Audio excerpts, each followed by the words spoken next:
দারুণ স্বাদের নিরামিষ পুঁইশাকের ঘন্ট রেসিপি। অবশ্যই বন্ধুরা ভিডিওটি দেখবেন। ভিডিওটি ভালো লাগলে চ্যানেলটিকে সাবস্ক্রাইব করে পাশে থাকবেন। আপনারা দেখছেন সুস্বাদু রান্নাঘর। সুস্বাদু রান্নাঘরে আপনাদের সকলকে স্বাগত জানাই। প্রথমে 500 গ্রাম কুমড়ো নিয়ে সরু করে কেটে ধুয়ে নিয়েছি পুঁইশাক। পুঁইশাকটাও কেটে ধুয়ে নিয়েছি। বেগুন ছোট করে কেটে ধুয়ে নিয়েছি। আলুটাও কেটে ধুয়ে নিয়েছি। এরপরে গ্যাসের চুলায় কড়াই বসিয়ে দিয়েছি। দিয়ে দিচ্ছি সরষার তেল। তেলটা গরম হয়ে গেলেই প্রথমে এখানে বড়ি ভেজে নেবো। আমি এখানে 100 গ্রাম বড়ি নিয়েছি। বড়িটা খুব ভালো করে ভেজে নিতে হবে।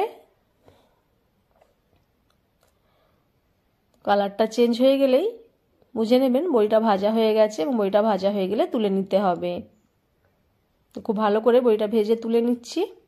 এরপর একই কড়াইয়ে আর একটু সরষের তেল দিয়ে দিচ্ছি 1 চামচ গোটা জিরে। জিরেটা হালকা করে এইভাবে ভেজে নিতে হবে। এরপর এখানে 2 থেকে 3টে শুকনো লঙ্কা ছিঁড়ে দিয়ে দিচ্ছি। শুকনো লঙ্কাটাও ভেজে নেবো। এরপর এখানে দিয়ে দেবো কুচিয়ে রাখা বেগুন আর আলু বেগুনটা প্রথমে ভেজে নিচ্ছি।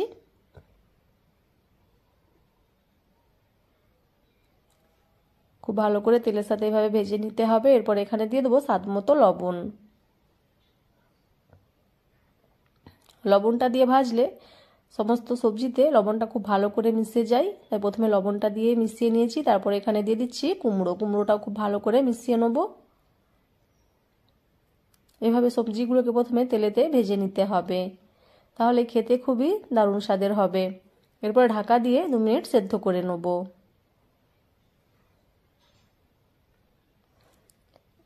এরপরে খুব ভালো করে এভাবে কষিয়ে নিচ্ছি। এরপর এখানে দিয়ে দিচ্ছি 1 চামচ আদা বাটা, 1 চামচ হলুদের গুঁড়ো, 1 চামচ ধনে গুঁড়ো, 1 চামচ লঙ্কা গুঁড়ো। এরপরে সমস্ত জিনিসগুলোকে খুব ভালো করে মিশিয়ে নিতে হবে।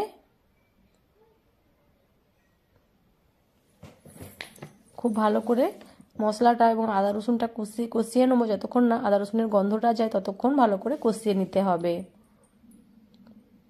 খুব ভালো করে মশলাগুলো কষিয়ে নিয়েছি। এরপর এখানে দিয়ে দিচ্ছি জল।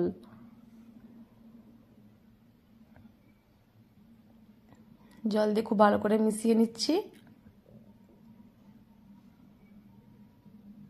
এরপরে ঢাকা চাপা দিয়ে রান্না করে নেবো। এখানে বড়ি ভাজাটা দিয়ে দিতে হবে, আর এখানে পুঁইশাকটা এরপরে দিয়ে দিয়েছি। পুঁইশাকটা দিয়ে খুব ভালো করে মিশিয়ে নিচ্ছি। পুঁইশাকটা কষানো হয়ে গেলে, সেদ্ধ হয়ে গেলে বড়িটা দিয়ে ঢাকা চাপা দিয়ে রান্না করে নিলেই আমাদের এই রেসিপি রেডি। ভিডিওটি ভালো লাগলে চ্যানেলটিকে সাবস্ক্রাইব করবেন। দেখা হবে নেক্সট ভিডিওতে। ততক্ষণ সবাই